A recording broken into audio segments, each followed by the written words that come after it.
So, we were talking about Beast Wars as a podcast about two comedians rewatching the 1990s TV series Beast Wars Transformers.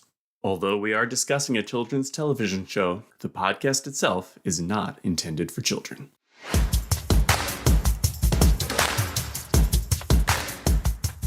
Oh, hey, Apetimus. I actually didn't expect to see you here. Are you back from that tour that you were on? Passing through. The tour just stopped here in Philly. As you can tell by looking around this apartment, there's a lot of people in this city who could use a little more Apetimus in their lives. A little bit more Apetimus in their lives. Is that what your self-help tour is about?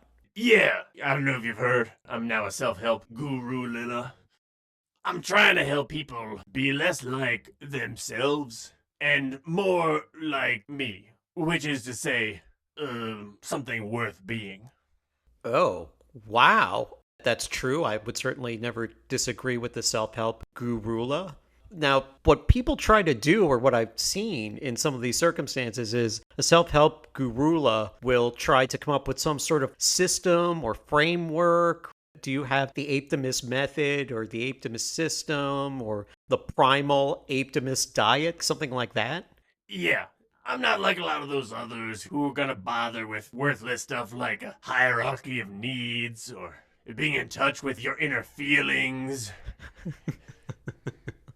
Paying attention to what your friends and loved ones are telling you, none of that.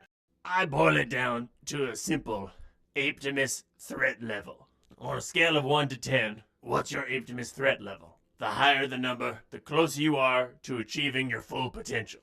Let me give you an example. Okay. Sitting in your house, talking into a microphone about a children's show. Mm-hmm. That's threat level 1. Oh, I don't know, maybe for that I'll invent a threat level 0. okay. I feel a little attacked, but go on. Hey, when I attack you, you'll know. Because your head will be knocked clean off your body. I'm sorry, Apetimus. Please keep going. So, like, buying a banana in a grocery store, maybe that's a 0.25 on the Apetimus threat level. But, climbing a tree to pick one yourself, maybe that's more like 1. Giving a flex, regular flex, 0.5. A flex so hard it destroys your shirt, maybe the eyeballs of witnesses, that's getting up to maybe a 2 or a 3. Oh. Stopping a volcano from erupting by just tying a big rope around the top and cinching it shut. By there, you're getting close to 10. Oh. I thought you were going to say for a gorilla like you that you were getting close to 4. Listen, you have to understand, the Apetimus threat level is a marketing term. I mean, 10 is what a human could remotely hope to achieve. It's not actually my maximum. Oh, what was your personal best today? I think giving you a glimmer of hope that you could one day come close to this. I cannot wait to see you at the convention doing crowd work. That's just going to be a really inspiring, uplifting experience for everybody involved. I can only imagine. You do not know the half of it. Apetimus out! Oh, that was amazing. I wish Andy was here to listen to that. Oh, hey. Sorry I'm late. I was just booking my ticket online for the Apetimus tour date when he comes through Auckland. Did I miss anything? No, I actually bought you a ticket along with me. I know it was redundant, but Apetimus threatened to break my face if I didn't. Makes sense. I feel myself one step closer to becoming Apetimus. Oh yeah, I feel a lot closer now. So you could say we're both feeling the call of the wild?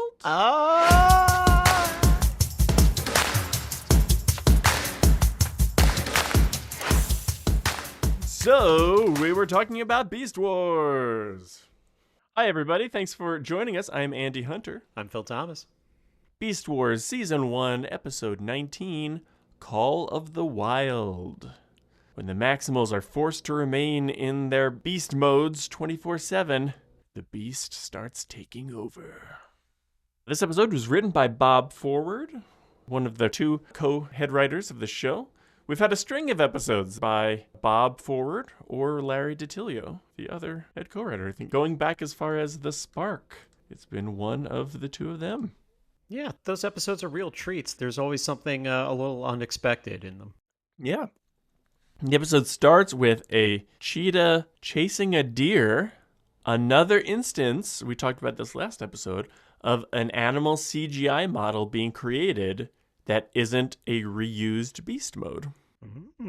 Good point. So last episode we talked about it with a frog, and here we've got this deer. And then also later on in the episode, Dinobot is having a similar dream. There's a dinosaur created for that dream sequence. I feel like that was a lost opportunity for like the Law of Three in comedy. Cheetor's chasing a gazelle, Dinobot's chasing an herbivore dinosaur, and Rat Trap is chasing a hot fembot. I don't know, something like that. Oh, Rat Trap is lured into a mouse trap by a nice, juicy piece of cheese, perhaps. There you go. Yeah, that would have been good, but there are plenty of hits in this episode, so let's keep going. This turns out to be a nightmare of Cheetor's. The cheetah eventually is led into a flaming pit where he falls into either lava or hell. Or just the floor of the Predacon base. Yeah. It is the floor of Waspinator's room. Don't touch my stuff. You know he's got the shittiest room in the Predacon base, right? Oh, yeah. That's why he's always talking to himself. Yeah. So the Predacons are attacking the Axelon, and Sentinel has been disabled, but nonetheless, there are still auto turrets firing. So I guess they've got auto weapon systems that are separate from Sentinel somehow. One would have thought that when they invented Sentinel, they would have integrated it all together, but who knows? That is super confusing. You would think they would just say that Sentinel is online, but the apparatus they used to dampen the energon waves was stolen. Yeah, or I guess you could say that our force field is down. Whatever. Cheetor arrives, but has forgotten to transform into robot mode, and Rat Trap says, "Them polka dots go clear through to the brain." Another Rat Trapism. Yeah, that was a pretty cute line. Yeah. Cheetor and Dinobot charge straight at Scorponok and Tarantulas, with Cheetor even screaming, but this time he keeps his eyes open. And they actually succeed at tackling them, as opposed to just getting shot somewhere along the way. I was really surprised by that. I was also impressed by their bravery. When they were both running out together with no fear, I was like, I think this is actually in keeping for their characters, and this is a pretty cool moment. Yeah. It's been a little while since we saw Cheetor or Dinobot doing something together. Dinobot has his type of bravery, and Cheetor has his own strong will of bravery as well. Yeah, Dinobot is unafraid, and Cheetor doesn't have the sense to be afraid. Yeah. The purpose of this assault is revealed to be breaching the hull and stealing a component of the ship, which is later on identified as a rectifier coil, I believe. Skipping ahead a bit, we learn is what basically absorbs the energon on behalf of the ship. It's what lets them be in robot mode as long as they want to within the ship. And so when that is taken, it causes problems. There were a couple things about this assault and then the subsequent 2 days of Predacons harrying the Axelon that just didn't make sense to me, because I was just like, well, is it just the addition of Inferno? Like, what has changed that now has given the Predacons the ability to take out the shields and then, like, keep harassing the Maximals for 2 days? Like, what's changed that they suddenly have this ability that they didn't before this? It doesn't make sense. Like, certainly the point you're making, I could do my apologist gymnastics here and say that maybe the secret is Tarantulas is back and his head's back in the game, and now he can just use all of his nefarious brain power to figure out whatever damn thing he's going to do to make the Maximals' lives hell. Yeah, that's fine enough. It's fine enough. It probably didn't happen. It's just, you were right. Before we get there, though, once Pterosaur and Waspinator have stolen that component, Megatron orders them to all fall back. While that's happening, though, I did like Dinobot swinging Tarantulas around in a circle and then throwing him. Optimus gives chase to Pterosaur and Waspinator, but then gets shot by Megatron. And then Airazor goes to rescue Optimus, and then she gets shot. It was a bummer to see them both take their eyes off the ball back to back and get shot.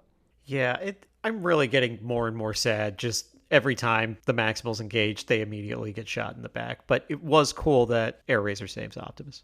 Yeah, and here's what's interesting. So Optimus's flight is disabled altogether, And Airazor is clearly weakened, but she's able to fly enough to catch Optimus and save him. And yet, she's the one who has to go in the CR chamber. And we're told it was a bad enough hit that it will be days before repairs are complete. And yet, chalk this up to battle inconsistencies. A few episodes ago in The Trigger, Waspinator and Pterosaur were shot by the giant laser from the obelisk, and they seemed to be fixed up within like a couple hours. Airazor was still conscious, still able to fly enough to rescue Optimus, but yeah, oh no, it was a bad hit. Oh, Andy, hold on. I've got to update my notes here for Beast Wars bingo moments. Inconsistent weapon power, everything Andy just said. I know it's really because by the end of the episode, they need Airazor to have her full faculties to go rescue the thing that they need. And so they had to not have her go stir crazy like the rest of the team. But it was still kind of clumsy. I can see that argument going down in the writer's room as it's Optimus that gets shot, but then saves Airazor, and then she goes in the CR chamber. And then somebody in the writer room was like, come on, we got to give Airazor some character development moments. Yeah. She's behind all the other characters. We got to kind of shoehorn him in wherever we can. And then someone's like, fine, Airazor saves Optimus. Wait, Optimus goes in the CR chamber? No, whatever you wrote, just continue from there. Oh, okay.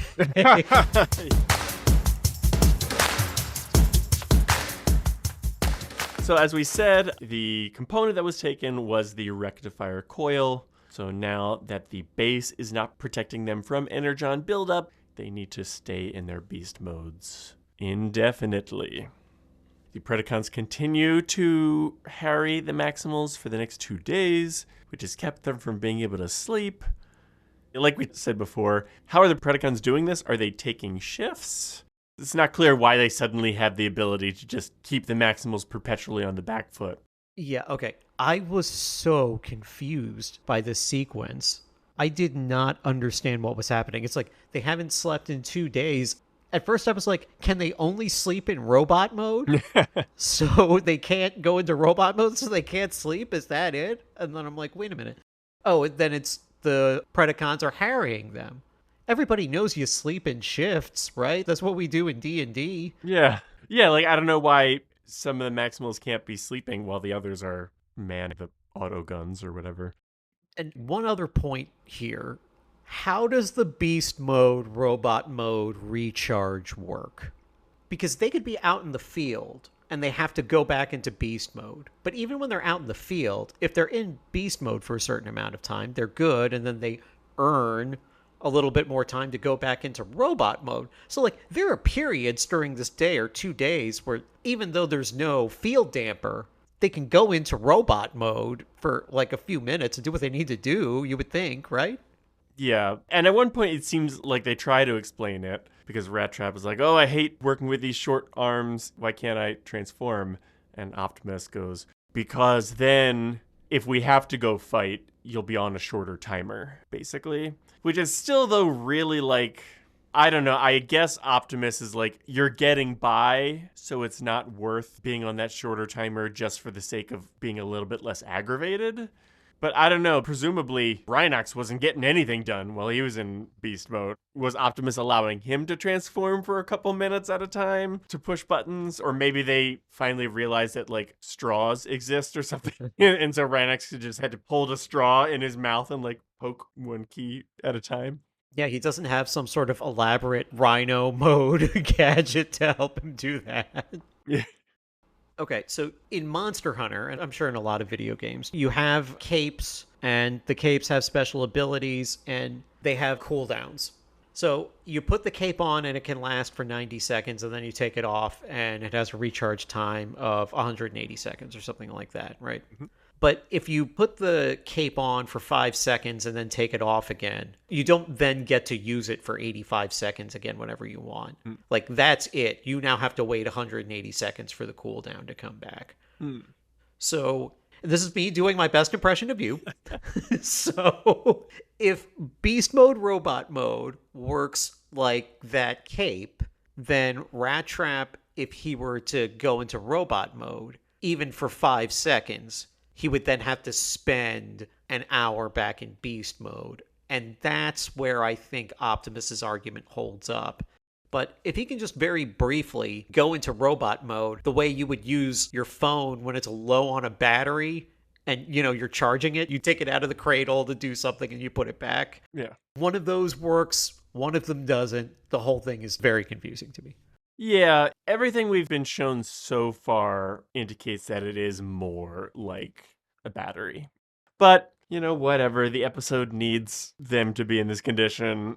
I get it, but I like to know how things work, and when it seems like the things aren't adding up, it's a bit aggravating. Yeah. This was one of the more, I think, obvious ones. It was really confusing in the moment. Yeah. But as their beast modes are sort of taking over, they wisely have reached out to Tigatron because they're like, he must have dealt with this. They're waiting to hear back from him.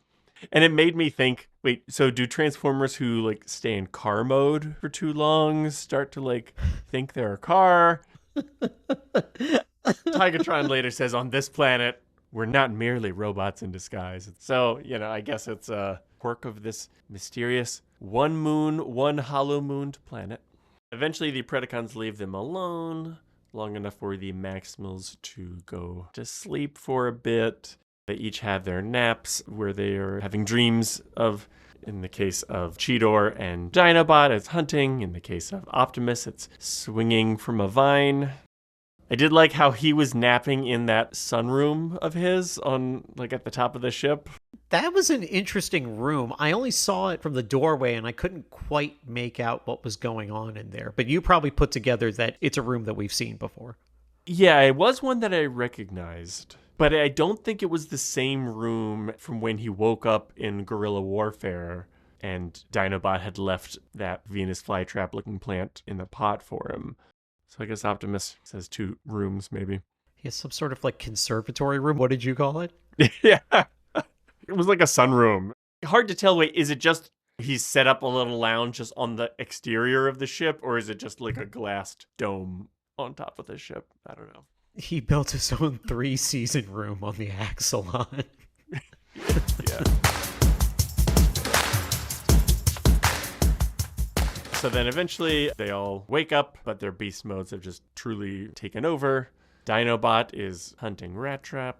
They'll just leave the ship. And then the Predacons go full big game hunter cosplay. I mean, here's another thing that is just odd that they had so much trouble taking care of the Maximals. Unless the idea is they have their beast instincts in this mode, which thus actually makes them better equipped to fight in their beast mode than in that previous episode, The Probe, when Tarantulas had invented the lens, which trapped them in beast mode. Man, I guess my explanation is Megatron is one sick fuck. I gotta tell you. Yeah. So first of all, I love the big game hunting cosplay. I loved seeing Megatron get carried by all the other Predacons on that Pelican or whatever it was. Yeah. I love that Megatron has his own big game hunting rifle. I think it's the first time we've ever seen this long range hunting sniping rifle before. Yeah. So I gave them the benefit of the doubt that they were going to do this cosplay. But as much as I love Megatron as a character, and I love Megatron. Yes. Oh, yes. That was a moment where I was super turned off. I was just kind of like, you're a little sick. You're sick the way Tarantulas is sick. You've got some problems, buddy. Yeah, for sure. One wonders if off camera, did Black Arachnia or somebody say, why don't we take over their base when they all leave it, and then we can worry about hunting them down later? No, we shall savor this, or whatever. Megatron is a nasty customer, for sure. It's like, to fight each other as equals is one thing. Even if you're evil, there's still rules to the game. To hunt an equal or a rival as an animal, come on, man. There are some rules here, right? No? Okay, this guy's evil. I've really got to start thinking about Megatron differently. And that's when I started thinking, oh yeah, he just straight up murders Optimus. I don't know why I never thought about these things as a kid. Mm. Oh, you mean, well, cutting to the end of the season. But, yeah. And I'm sure some other times, too. But yes. as smart as he is, he's not a redeemable figure. Oh, no, yeah, for sure.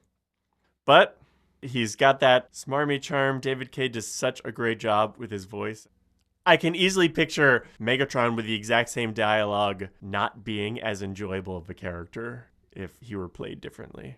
That voice, I think, goes a long way towards making Megatron a fun hang, even when he's, being such a sick fuck. Yeah, I couldn't agree more, Andy. He's probably the most important voice in the show.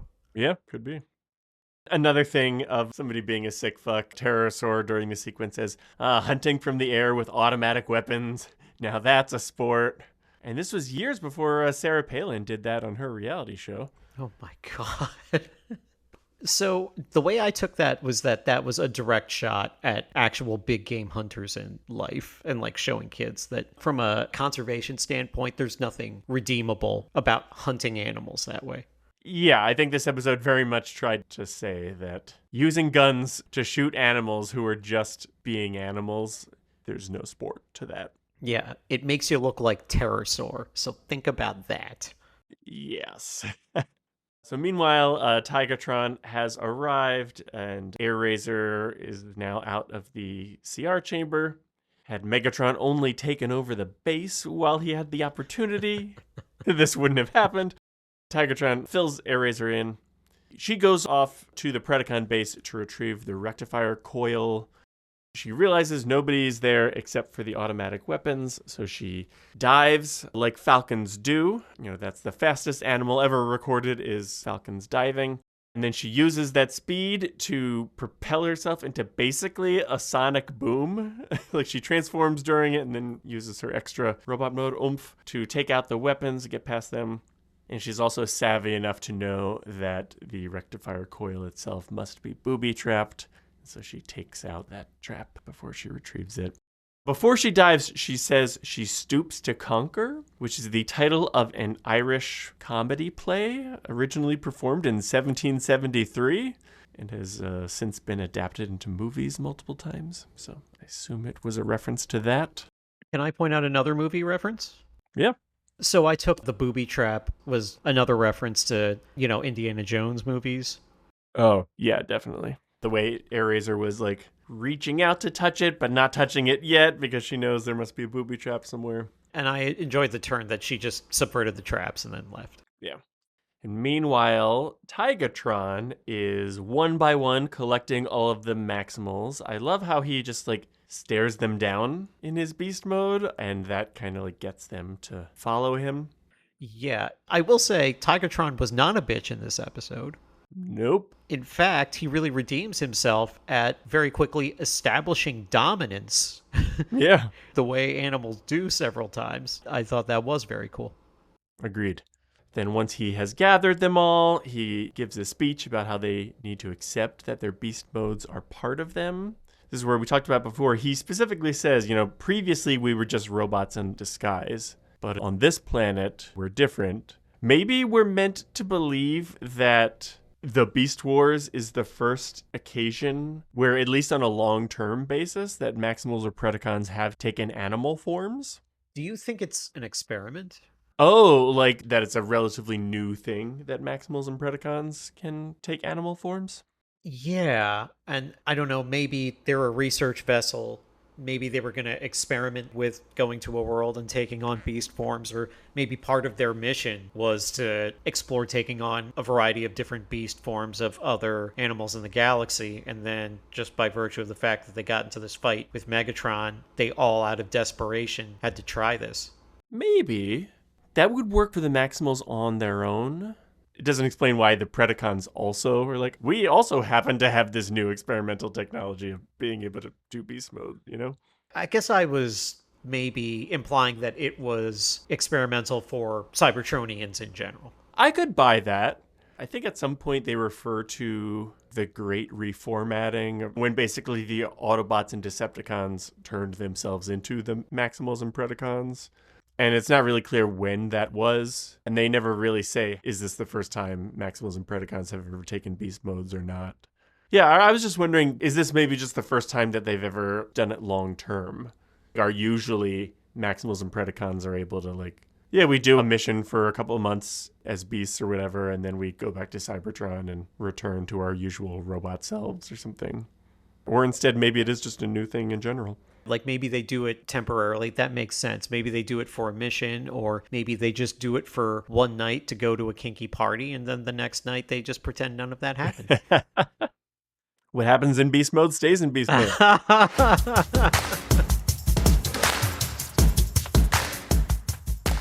Tigatron is able to get the Maximals to override the blocking program that usually keeps their beast mode instincts from being able to affect their personalities. And they're able to integrate their beast instincts into the subsequent fight against the Predacons. Some neat stuff. Optimus swung in on a vine to kick Megatron. Cheetor and Tigatron tackle a couple of folks. Rhinox stampedes through and then throws Rat Trap, who turns into a rat to sneak under someone and shoot them. Dinobot just takes out Black Arachnia just straight up as a raptor, using his claws and his agility. It's cool. They send the Predacons into retreat. Eraser's got the coil. Things will be back to normal. Or maybe even better. And Optimus at the end beats his chest. While he was doing it sounded like Rat Trap said, "Yeah, do it, Big Bot."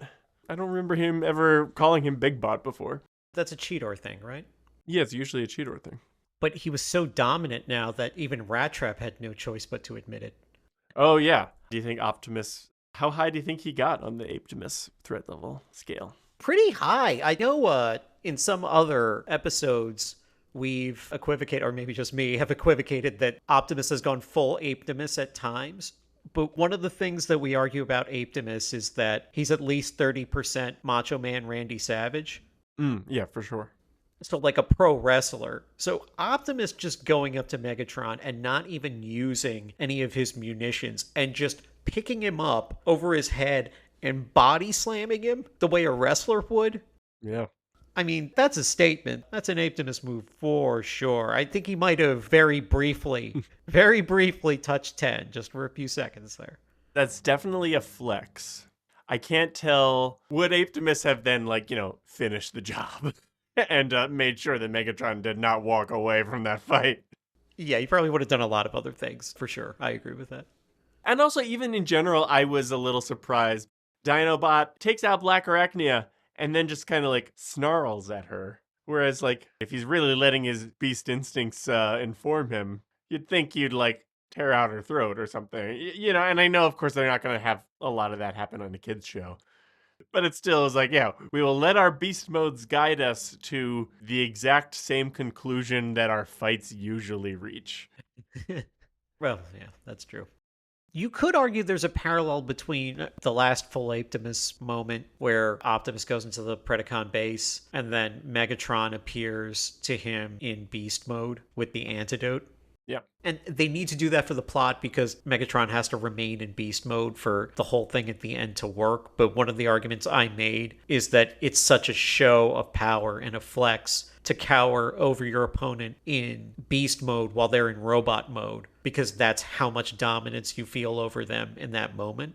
Yeah. So I feel like this might be a parallel to that. Optimus now taking on Megatron in his beast mode as a sign of disrespect to him. Yeah, I like that. One other thing I did want to mention. Are you familiar with, the concept of shadow work, shadow self? Is that Sigmund Freud or Nietzsche or one of them people? I don't know. For the benefit of our listeners and me as well, what can you tell me about it? Whatever I read about it on the internet right now. Shadow self is a term coined by Carl Jung.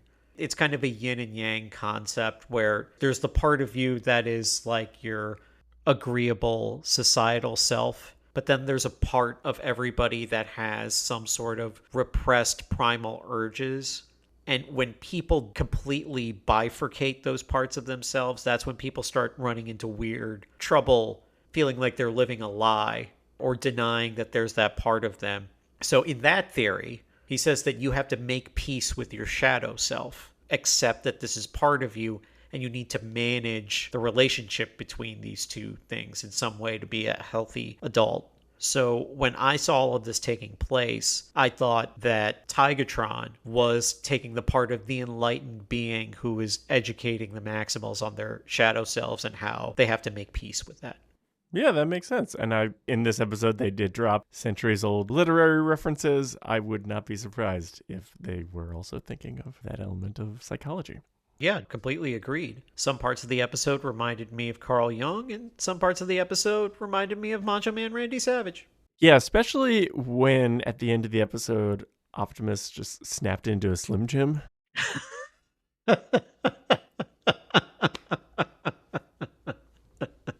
Oh, yeah, that did happen at the end after he beat his chest. And the Ratchet was like, yeah, eat it, big butt. I forgot. Yeah, I guess I wasn't watching that closely. That really did happen.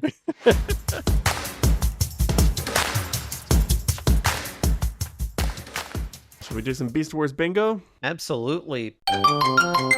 Beast Wars bingo moments. Bullet Train. This is the first time that a character on the show was not running from the bullet train. They were the bullet train. Air Razor breaking the speed of sound Yes. and just mowing everything down in her path. That was great. Yeah. Hanging precariously, Cheetor, right before he wakes up from the initial dream, Yeah. the floor breaks and he starts falling into the lava. I did not get Animal looking to Sky. I did not get Optimus body horror moment. I got Optimus body positivity moment. Yeah. I'm not sure I got a ton of inconsistent weapon power or stolen catchphrase, but this is going to be one of the more interesting Maximize versus Terrorizes. Let's back up for a second, though. I think at the end, everybody stole Tigatron's catchphrase of "Rawr!" But they didn't steal his other catchphrase that, oh, how could I have been shot in the back just now? Who could have seen this coming? Certainly not me, the king of the jungle. Anyway, yeah. Oh, yeah, Maximize and Terrorize. This is going to be an interesting one. Yeah, so I think this is going to be an interesting one because, as I'm sure you know and we've talked about, the Maximals spend so much of the episode in beast mode. Yeah. Question for you, though. For the Maximize number, do you only count when they say, like, Rat Trap Maximize, or do you also count when Rat Trap says, I want to maximize? The rules of the game are, how many times was Maximize said? How many times was Terrorize said? Even I have to stick by my own rules. All right, makes sense. Okay, so, man, you were cheating. You were thinking about this game when you were watching the show, weren't you? I mean, yeah, when I heard a couple times they said, oh, yeah, I wish I could maximize or whatever, I thought, oh, wonder if Phil counts that. But yeah, I wasn't actually then, like, making tally marks or anything, so. Actually, you know what? I might have missed some then, because, well, let's play the game and then we'll get into it. Okay. So, the Predacon spend most of the episode in robot mode. Maximal spend most of the episode in beast mode. How many times do you think Maximize was said? All right. I think there are 2 times where they talk about it.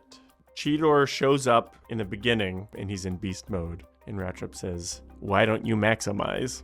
And then later on, Rattrap also says, I want to maximize because I'm tired of being cooped up in this rat body. So I think there's those 2. And, oh wait, and I remember Tigatron said, great, cool, now you've all integrated yourselves, but for now, let's maximize. But those are actually the only 3 times I remember. I don't remember anyone actually saying, like, you know, Optimus Prime, I'll maximize or anything. So I think I'm just going to say 3.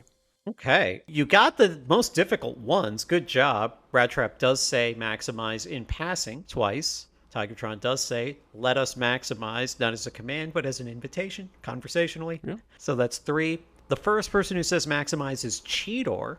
Okay. And then Air Razor says maximize at one point. Oh, okay. Yeah. So despite the fact that they spend 90% of the episode in beast mode, maximize is said transformatively 3 times and in passing 3 times. High numbers for that one today. Yeah, and counterintuitively. Now, how many times was terrorize said? I don't remember it being said at all. So maybe it had been, but I'm going to guess 0.